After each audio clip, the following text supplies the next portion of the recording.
Onoshe Nwabuikwu Nollywood, Nigeria's film industry, has never been short of criticism, beginning from the name Nollywood, which some saw as a parody of Hollywood. Things have however been on the upswing, what with the gradual emergence of a new Nollywood. Nonetheless, it feels like there's an open season on Nollywood right now, with critical voices ringing out. Significantly, in 1 week, two voices echoed in unison, although it couldn't have been premeditated. First were the comments credited to the award-winning Nollywood actor, Ramsey Nouah, in a TV interview. Then, internationally acclaimed actor, Hakeem Kazim, also voiced his concerns about the lack of diversity in Nollywood stories. Although Nouah talked about other issues, expectedly, it was his comments on Nollywood that made the headlines. The summary of what he said, being that Nollywood was more focused on glitz and the demands of the mass market than on topical issues like the menace of Fulani herdsmen. All of which he saw as a lack of depth in the new Nollywood. Even though Nouah's comments sound harsh, he wasn't castigating as much as trying to provide an understanding of Nollywood. We can all agree that Nollywood does lack depth, to the extent that people are more concerned about showing off flashy cars than the quality of stories behind the films. Unfortunately, Nollywood isn't the only sector that's guilty of this.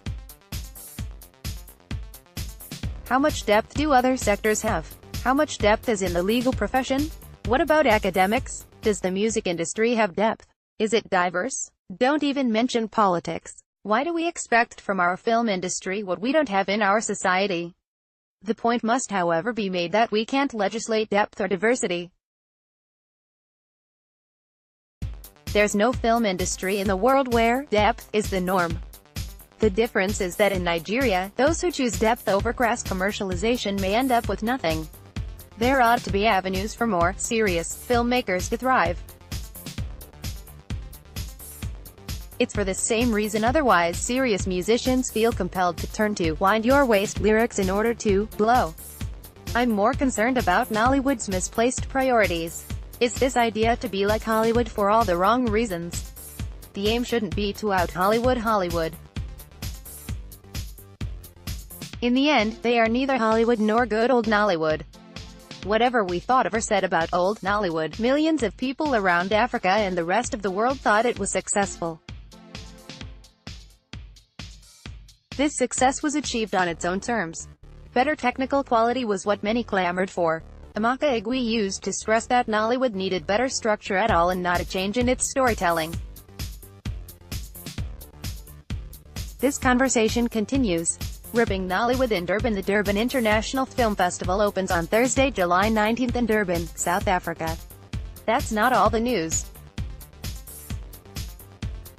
Equally newsworthy is that jury members have been announced for the different award categories. Mahmoud Ali Balogun, director of the award-winning Tango With Me, is on the documentary film jury, while Nollywood actress, Nsikpe Adam, is on the fiction section jury alongside British-Nigerian actor Hakeem Kazim.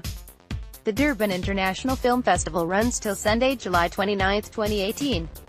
Where is Bengaru Liba? Bengaru Liba hosted Focus Nigeria, a mid-morning current affairs, politics program on 8.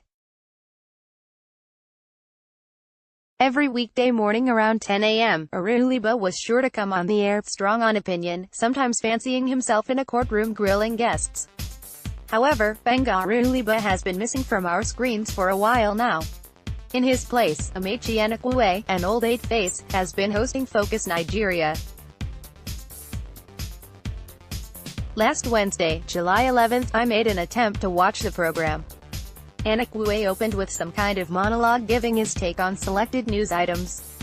His sole guest was Juliet Ibekaku Nuagwu, Special Assistant to President Buhari on justice sector reforms. Not surprisingly, the main topic was the executive order signed by the president and asset forfeiture in the government fight against corruption.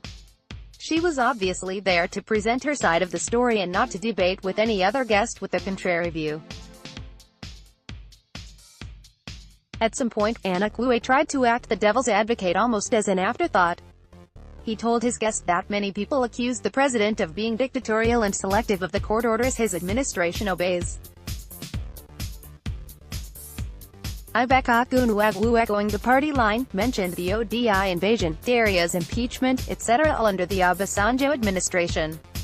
More worrying, she kept saying, "You and I know that this government has obeyed more court orders than any in history," or words to this effect. She sounded like she and Nwabuikwu were privy to a secret known only to the two of them. It would have been better for Nwabuikwu not to have broached certain topics, rather than doing it half-heartedly. Something tells me Madame Juliet would not have gotten off so lightly if Benga were the hosts. Which still begs the question, where is Benga Ruliba? Copyright Punch. All rights reserved. This material, and other digital content on this website, may not be reproduced, published, broadcast, rewritten or redistributed in whole or in part without prior express written permission from Punch. Contact, email protected, visited 1 times, 1 visits today.